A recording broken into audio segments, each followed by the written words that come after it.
नमस्कार बच्चों। आज मैं आपको समास का पांचवा भेद बहुब्रीहि समास, इसका परिचय आज की कक्षा में मैं आपको दूंगी। ध्यान से सुनिएगा।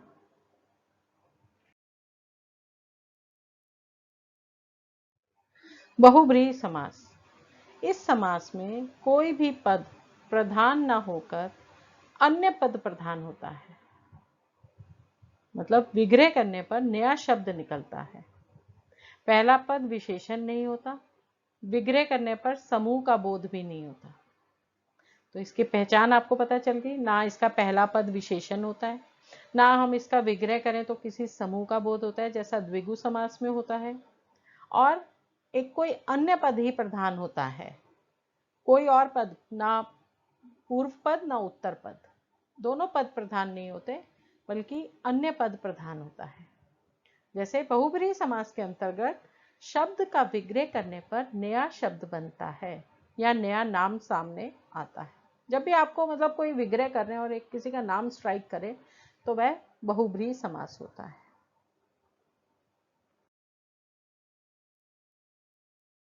चलिए अब देखते हैं बहुब्रीहि समास के उदाहरण।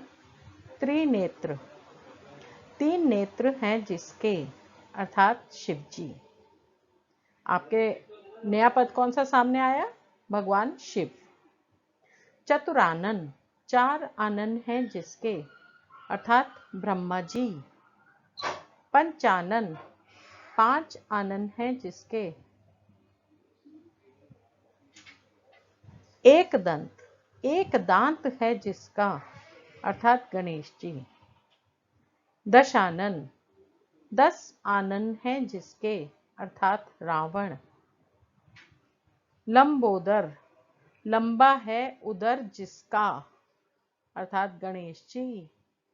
त्रिवेणी, तीन वेणियों का संगम जहां, अर्थात प्रयाग। चक्रपाणी, चक्र है पानी में जिसके, अर्थात विष्णु जी। पीतांबर, पीला है अंबर जिसका, अर्थात भगवान कृष्ण। श्वेत वसना, वसना मतलब जो वस्त्र धारण करना, श्वेत वस्त्र धारण करता है जो, अर्थात सरस्वती जी। महावीर, महान है जो वीर, अर्थात हनुमान। महावीर हनुमान बोला जाता है ना, महान वीर है जो देव। महादेव, महान है जो देव, अर्थात शंकर जी।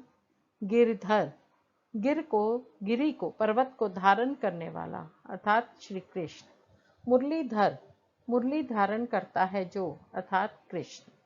बेटा आप इसमें एक पंचानन का एग्जाम्पल कॉपी में मत लिखिएगा और एक महावीर का मत लिखिएगा। इसके बदले में आप पवन पुत्र लिख दीजिए। पवन का पुत्र है जो, अर्थात हनुमान।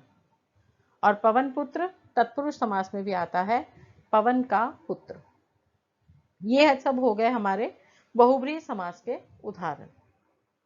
जब भी आपके समक्ष विग्रह करने पर कोई नया पद प्रधान होकर आपको, आपके दिमाग में कौंधने लग जाए, आवाज पता चले कि हाँ ये नाम हो सकता है या नया शब्द बने, तो वहां पे बहुब्रीहि समास होता है।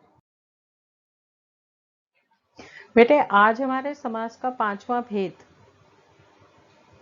जो था वो बहुब्रीहि समास, जो मैंने आपको पांचवा भेद कराया, वहां तक आपके 5 भेद खत्म हो गए हैं। अगर आपको पांचों भेदों में से किसी भी भेद में कोई भी आपका डाउट हो, कोई भी क्वेरी है आपकी, तो आप मेरे से पूछ लीजिए।